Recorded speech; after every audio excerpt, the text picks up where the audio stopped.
조선시대에 한 부자가 살았습니다. 이 부자가 3명의 하인들을 모아놓고 내일 이제 먼 길을 떠나야 하니까 새끼를 꼬되 가늘고 길게 새끼를 꼬으라고 명령을 하였습니다. 첫 번째 하인은 늘 그렇듯이 새끼를 가늘게 꼬다가 중간에 가서 두껍게 그냥 대충 되는 대로 꼬았습니다. 두 번째 하인은 중간에 새끼를 꼬다가 새끼 꼬는 것이 귀찮아서 그냥 새끼 자체를 길게 연결만 시켰습니다. 세 번째 하인은 처음부터 끝까지 가늘고 길게 주인의 말씀대로 튼튼하게 새끼를 꼬았습니다. 다음날 아침이 되었습니다. 부자 주인이 말합니다. 이제 너희들도 각자의 길을 떠날 때가 되었다. 그런 말을 하고 옆에 있는 괴짝의 문을 쫙 열었습니다. 그랬더니 거기에는 3만 양의 엽전이 있었습니다. 그리고 주인이 이제 이야기합니다. 어저께 너희들이 꼰 새끼에다가 엽전을 깰 수 있을 만큼 마음껏 깨어서 떠나가라. 첫 번째 하인이 엽전을 넣다가 두꺼운 부분에 걸려서 더 이상 엽전을 넣지 못합니다. 두 번째 하인도 새끼의 엽전을 넣다가 그 엽전의 무게를 이기지 못하고 줄이 뚝 하고 끊어지고 말았습니다. 그런데 세 번째 하인은 밤을 설쳐가면서 주인의 말씀대로 가늘고 길게 새끼를 꼬아서 끊임없이 그 새끼의 엽전이 들어가서 큰 부자가 되어서 길을 떠났다는 이야기가 있습니다. 여러분, 이 이야기에 나오는 부자 주인과 하나님이 비슷한 면이 있으십니다. 하나님 어떤 분이십니까? 우리 모두에게요, 축복을 베풀어 주기를 원하시는 분이십니다. 우리가 정말 행복하고 잘 살기를 원하시는 분이 우리 하나님이시죠. 우리에게 정말 좋은 것 주시기를 원하시는 분이라는 겁니다. 그런데 문제는 축복을 받을 만한 그릇을 준비하는 사람들이 많지 않다는 것이죠.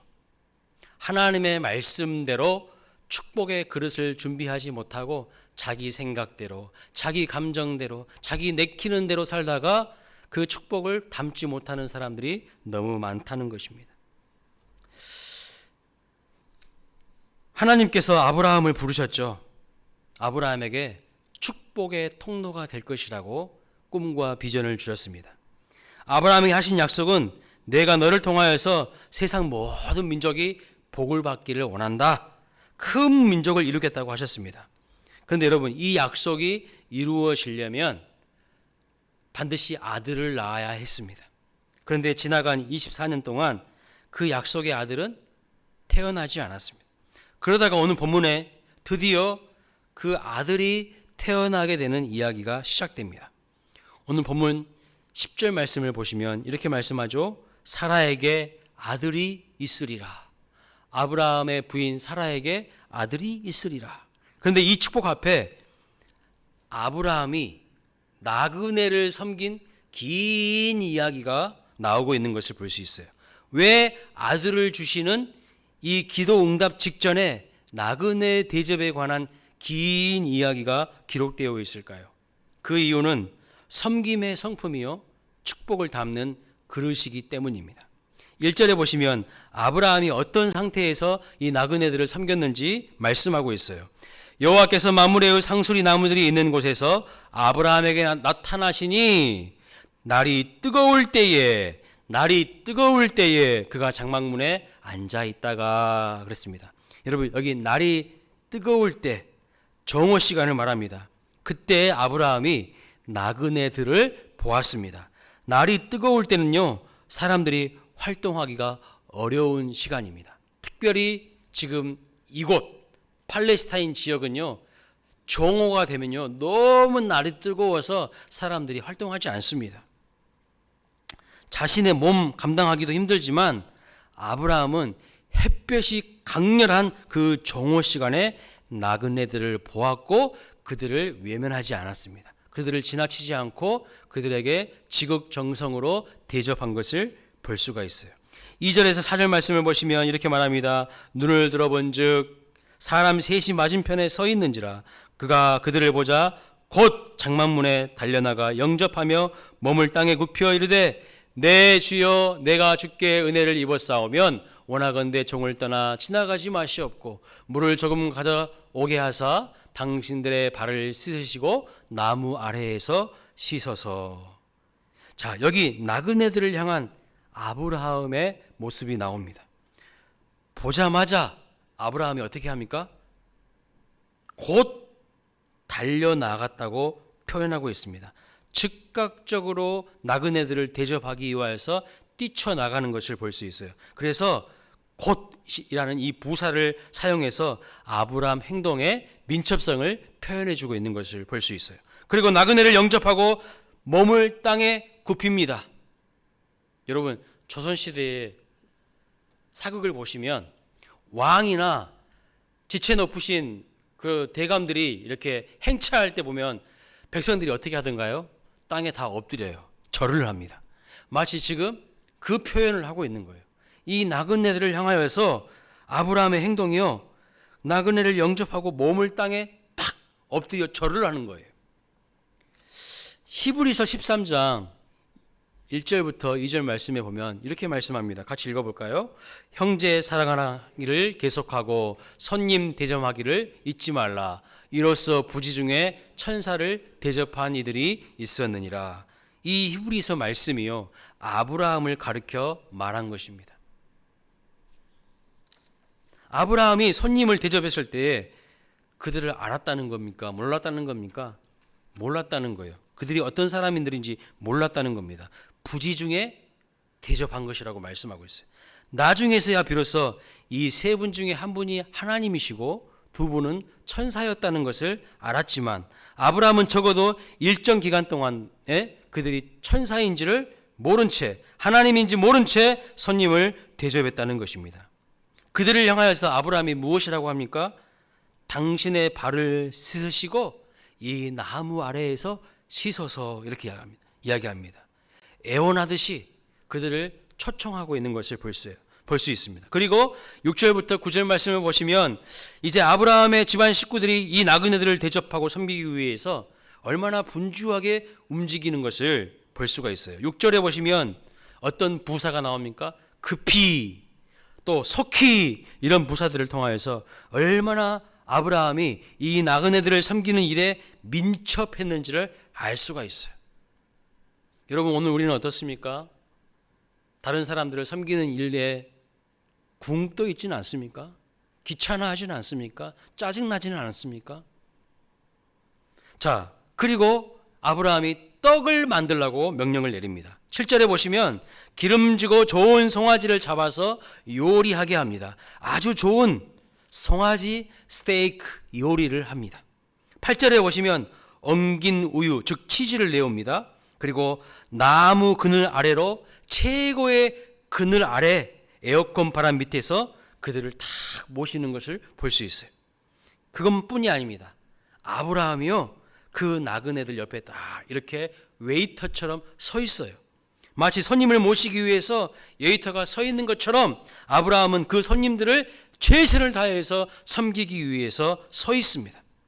여러분, 무엇이 아브라함으로 하여금 이렇게 나그네들을 향하여서 친절을 베풀고 마음을 다하여서 섬길 수 있도록 만들었을까요? 이 질문에 대한 모든 해답은요, 오늘 본문 앞에 있는 17장, 우리 지난주에 보았던 17장에 그 답이 있습니다. 창세기 17장에 지난주에 무슨 말씀을 나누었죠? 할례 받은 이야기가 나옵니다. 여러분, 할례가 무엇이라고 말씀을 드렸습니까? 할례는 피로 언약을 세운 증표입니다. 하나님이 너를 사랑하신다는 것을 몸에다가 새긴 거예요. 하나님의 말씀을 몸에 새기는 거였어요. 하나님의 꿈과 비전을 몸에 새기는 거였습니다. 그들의 정체성을 새롭게 하는 거였습니다. 하나님이, 아브라함이 언약 백성이요 구별된 백성이라는 이 정체성을 할례를 통하여서 분명히 한 것이었습니다. 그리고 나서 오늘 본문 18장의 내용이 나오는 것입니다. 이제 언약 백성은 어떻게 살아야 되는가? 할례 받은 하나님의 백성은 어떻게 살아야 하는가? 하나님을 주인으로 모시는 사람은 세상에서 어떤 모습으로 살아야 하는가? 구원받고 거듭난 사람은 삶이 달라져야 한다는 것을 말씀하고 있는 것이죠. 이전에 아브라함은요, 이렇게 사람을 섬기는 사람은 되지 못했습니다. 아브라함의 면면을 살펴보면 그렇게 아브라함이 성숙한 믿음의 사람은 아니었어요. 그런데 아브라함이 이 할례 언약을 받고 난 다음에 그의 사람을 향한 태도가 바뀌게 된 것입니다. 여기서 여러분, 신약의 백성들을 향한 도전이 있어요. 우리는 할례 대신에 무엇을 받은 사람들이죠? 세례를 받은 사람이에요. 구약에는 할례를 통하여서 구원받았다는 표시를 해주셨어요. 신약에는요, 세례를 통하여서 내가 구원받은 하나님의 백성이라는 외적인 표징으로 세례를 베풀게 하십니다. 받게 하십니다. 여러분, 세례 교인이 누구입니까? 구별된 하나님의 백성들이죠.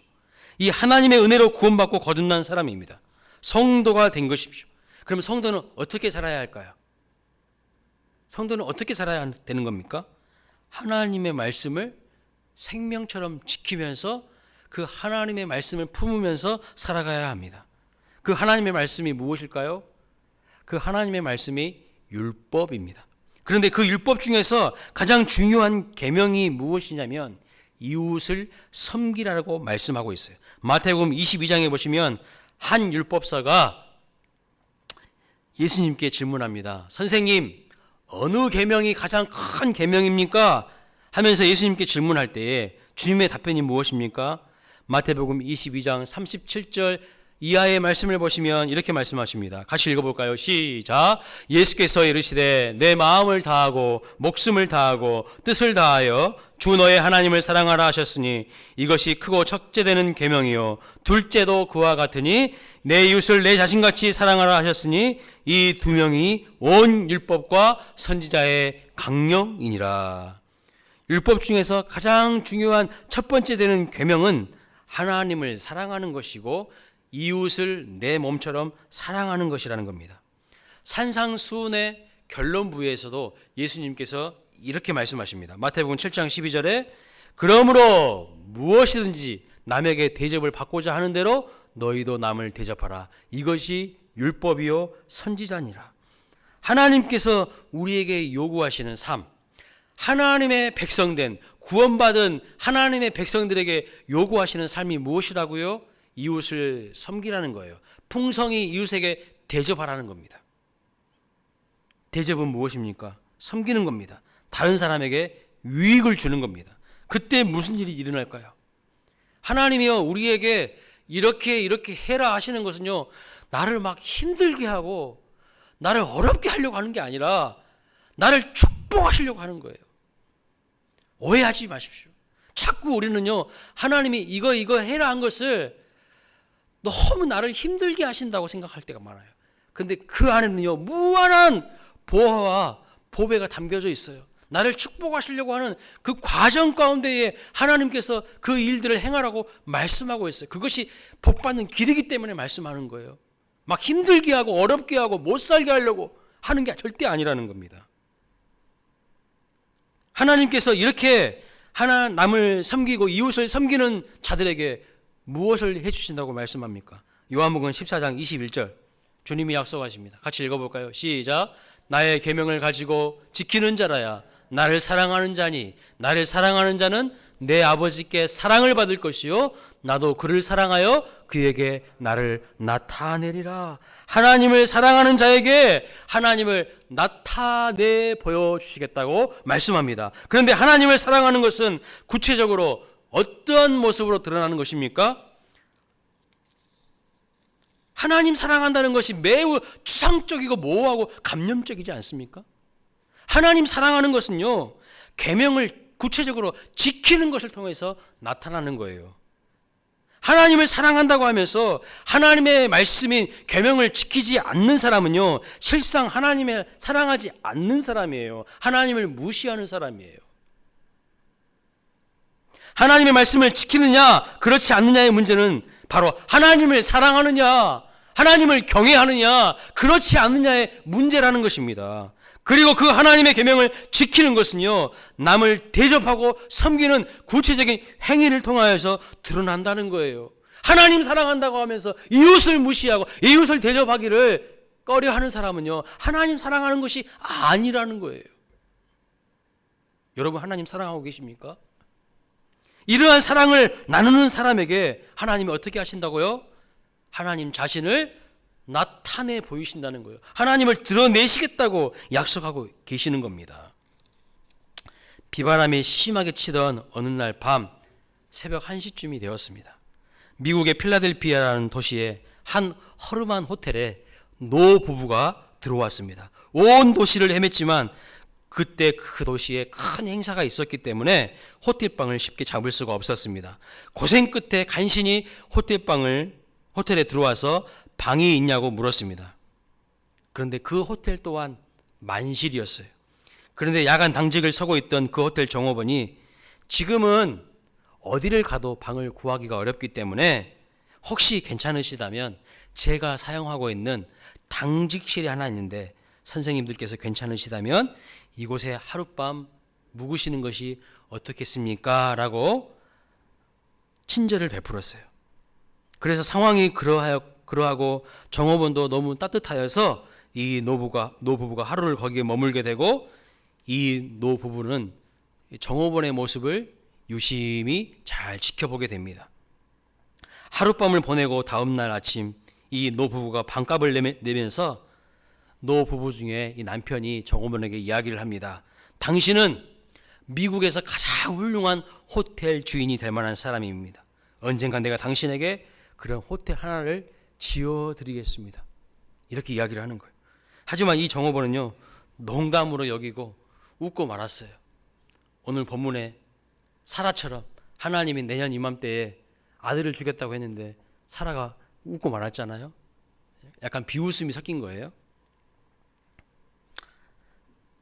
그런데 그로부터 2년이라는 시간이 지났고요. 1976년에 이 호텔 종업원은 뉴욕에서 온 한 통의 편지를 받게 됩니다. 그 편지 안에 행사 초청장과 뉴욕행 왕복 열차 기차표가 들어있었습니다.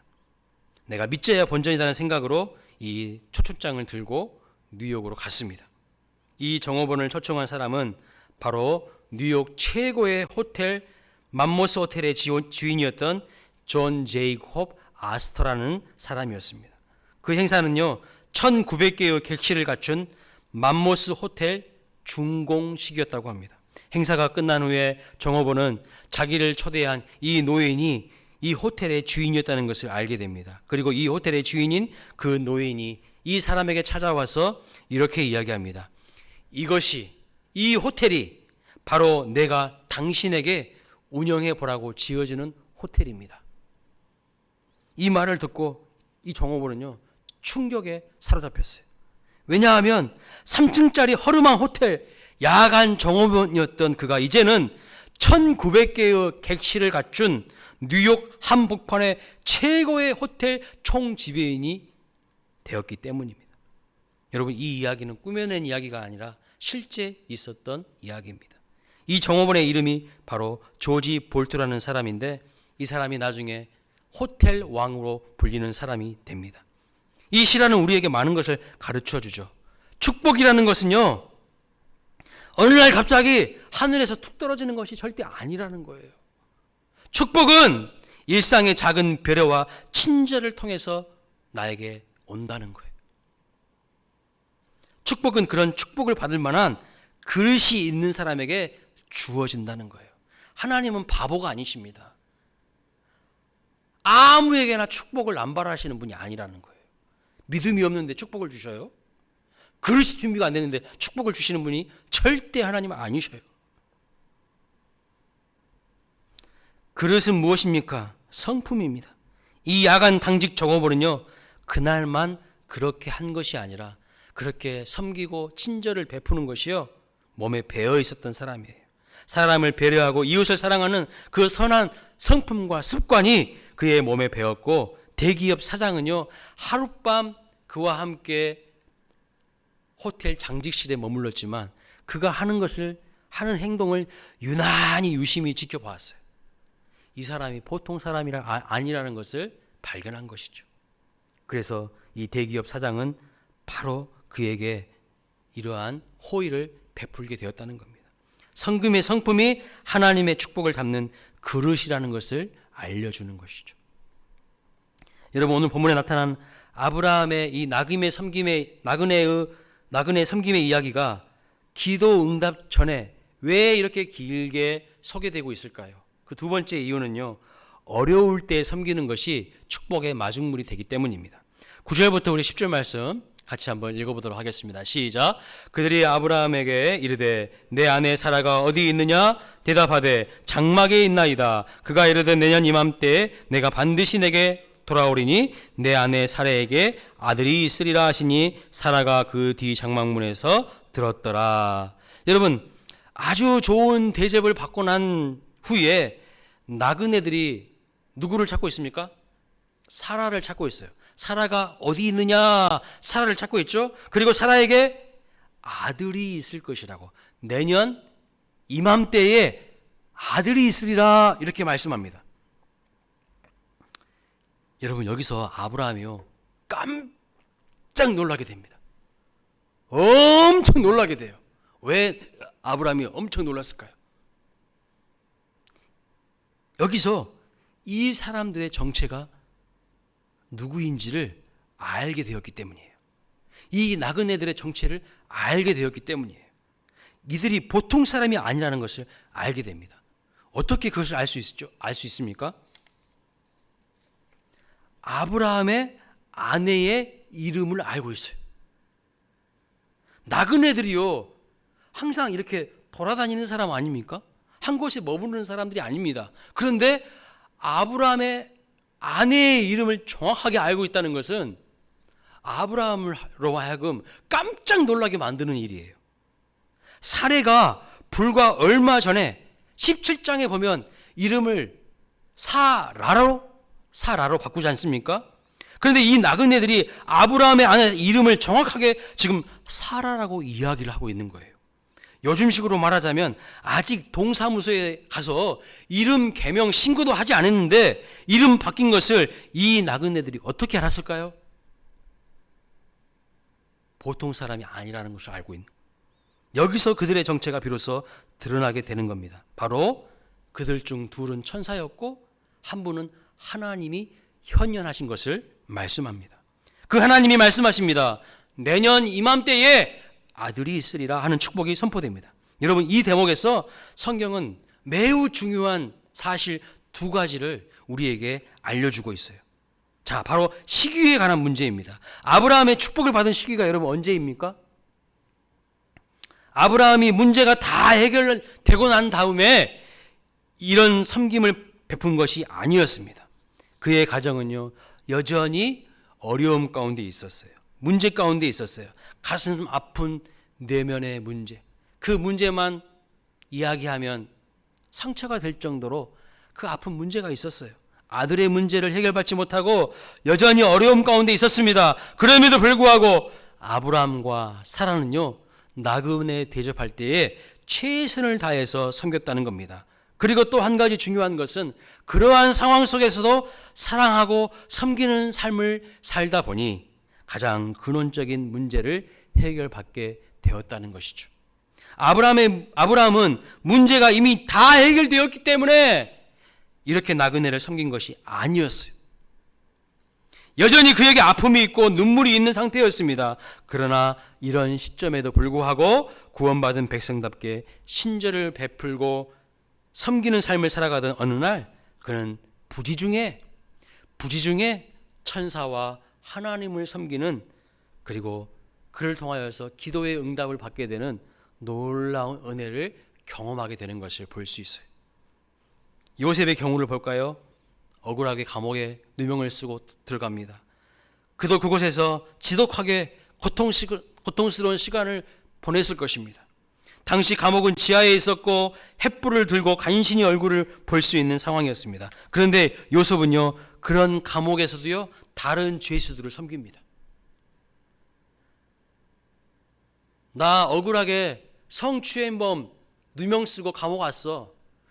이를 득들 갈면서 원망불평하면서 저주를 퍼붓는 그런 삶을 살아가는 것이 아니라 그곳에서도 자기와 같이 어떠한 이유인지 모르지만 감옥에 와 있는 그 죄인들을 또한 섬기는 요셉의 모습을 볼 수가 있어요. 요셉은 성실히 그 일을 수행합니다. 어느 정도로 열심히 다른 사람들을 섬기냐면요, 술 맡은 관원장과 떡 맡은 관원장이 감옥에 들어왔을 때에 그들이 꿈을 꾸었고 근심빛이 있는 것을 그 어두운 감옥에서도 다 캐치할 정도로 요셉은요 그들을 열심히 섬겼어요. 요셉 때 어려웠지만, 요셉도 감옥살이 하고 있었지만 함께 감옥살이를 하고 있는 그 죄수들을 위로하고 섬겼던 겁니다. 그리고 2년 후가 되었어요.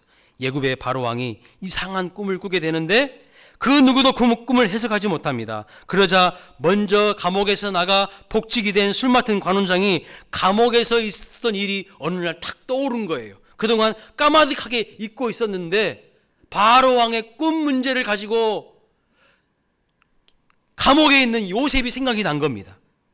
그래서 바로에게 꿈을 명쾌하게 해석하는 요셉을 추천합니다. 요셉은요 그날 감옥에서 나왔을 뿐만 아니라 바로 그날 애굽의 총리가 됩니다. 요셉은 자기 자신도 어려웠지만요 어려움 가운데 있었던 다른 사람들을 섬겼을 때에 그의 오래된 문제, 아픈 문제가 해결받게 되는 것을 볼 수가 있어요. 그런 과정을 창세기 40장과 41장에 아주 자세하게 소개하고 있습니다.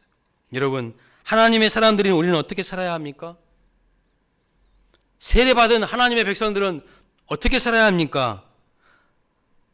어려워도 말씀을 지키려고 할 때에, 말씀대로 살고자 몸부림치려고 할 때에 하나님은요 그들에게 특별한 은혜를 베풀어 주신다는 겁니다. 나에게 여전히 문제가 있어요. 그리고 여전히 내 문제도 코가 석자예요.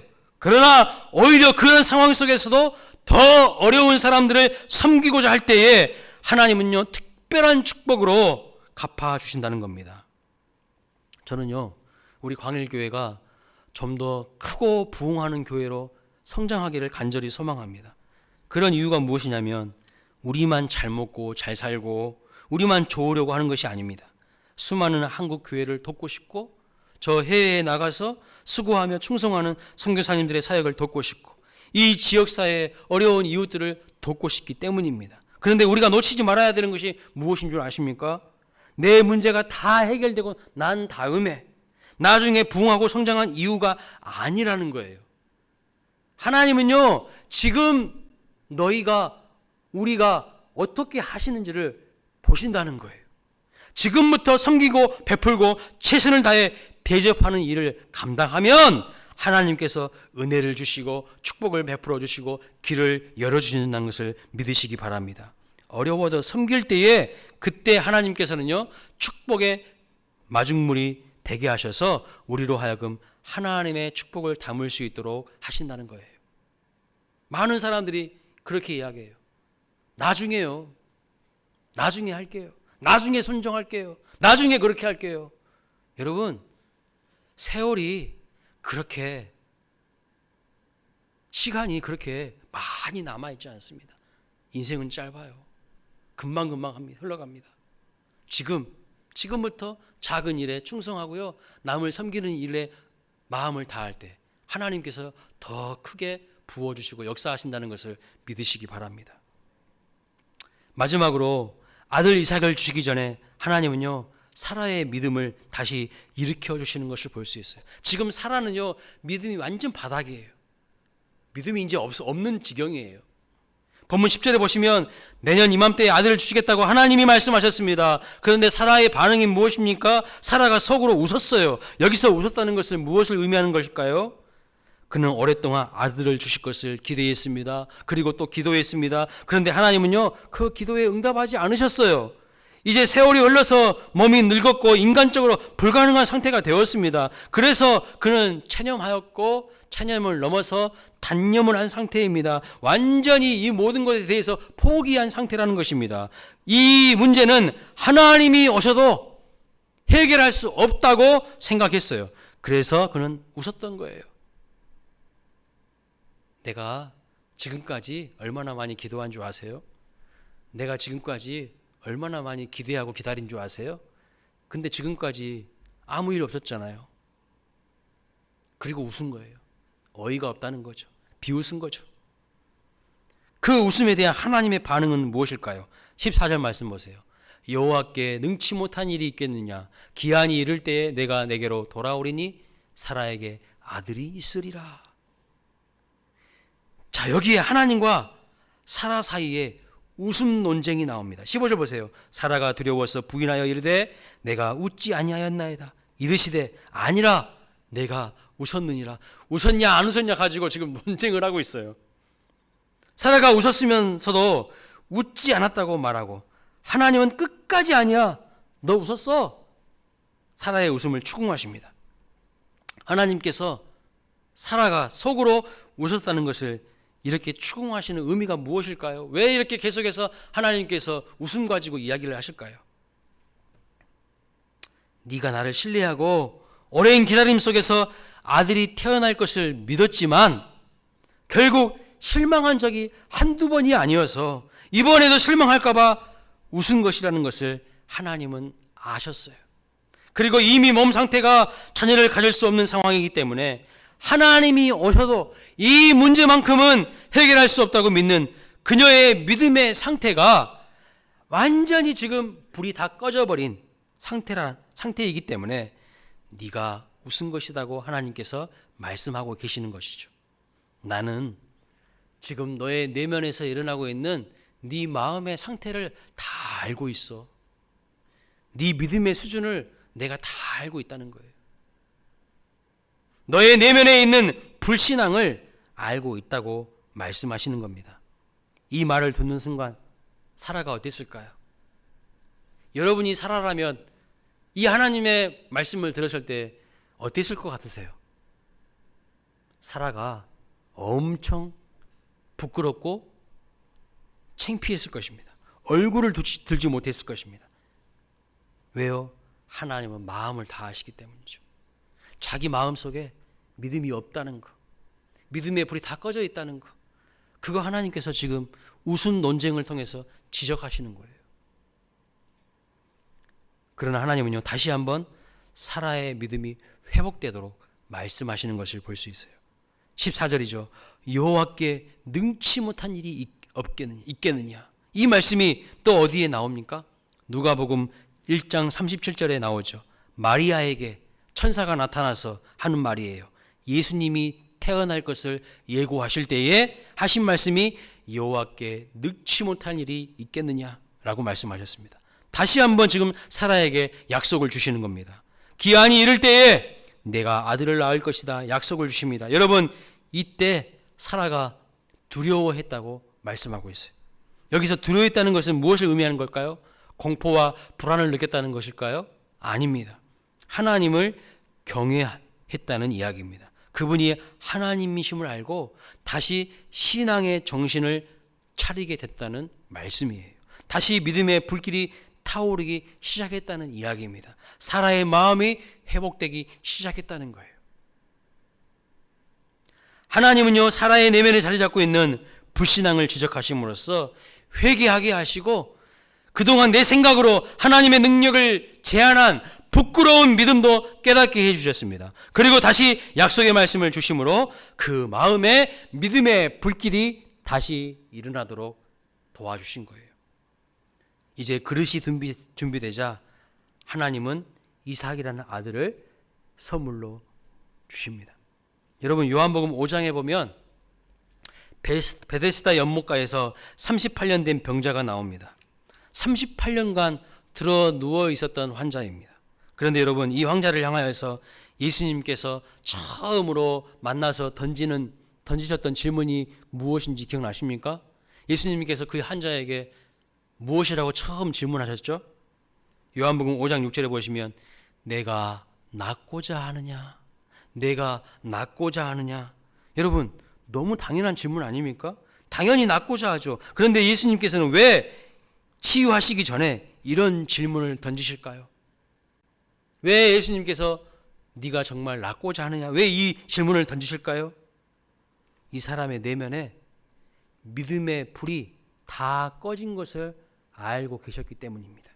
38년 동안 믿음의 불길이 다 사그라들고 완전히 꺼져버렸다는 것을 알고 계셨기 때문이에요. 간절함이 없다는 것을. 그냥 사람들이 자기한테 하루 정도 먹을 수 있는 동전 몇 푼 던져주는 것으로 만족했어요. 낳고자 하는 것은 생각지도 못합니다. 그냥 동동만 몇 개 달라는 거예요. 동전만 몇 개. 그러니까 예수님께서 진정 물어보는 거예요. 네가 정말 낳고자 하느냐고. 너가 정말 일어나고자 하느냐고 물어보는 거예요. 오늘 우리에게도 똑같이 주님이 질문하십니다. 네 정말 네 믿음이 회복되기를 원하느냐? 정말 마음의 불길이 일어나기를 원하느냐? 정말 섬김과 헌신의 사람이 되기를 원하느냐? 주님이 오늘 우리에게 물어보시는 거예요. 그것 아니라 세상이 던져주는 동전 몇 푼 물질 좀 그것을 구하고 있는 건 아니야? 오늘 우리에게 물어보시는 거예요. 모든 열정과 소원이 다 꺼져버렸어요. 그래서 예수님이 질문을 해도 알아보지 못하고 예수님이 선물을 주시려고 해도 선물을 받을 만한 준비가 되어 있지 않아요. 하나님의 역사와 기적은요, 하나님의 말씀에 반응하는 그 믿음이 있을 때 가능한데 이 사람의 내면에 믿음의 불이 다 꺼져버린 거예요. 그래서 예수님은 이 38년 된 병자, 자신의 인생을 포기한 이 사람의 눈을 바라보면서 말씀하시는 겁니다. 정말 네가 낫고자 하느냐? 정말 새 인생이 시작되기를 원하느냐? 간절함이 있는지, 정말 믿음이 있는지 이 질문 속에 다 포함되어 있는 거예요. 사랑하는 성도 여러분, 하나님은요, 여러분을 포기하지 않으십니다. 여러분도 여러분을 포기하지 마시기를 바랍니다. 하나님을 제한하지 마시기 바랍니다. 하나님은 우리보다 크신 분이십니다. 우리가 겪고 있는 어떤 문제보다도 크신 분이십니다. 하나님은 우리의 경험과 우리의 생각을 초월하여 일할 수 있는 분이라는 것을 믿으시기 바랍니다. 여호와께 능치 못한 일이 있겠느냐?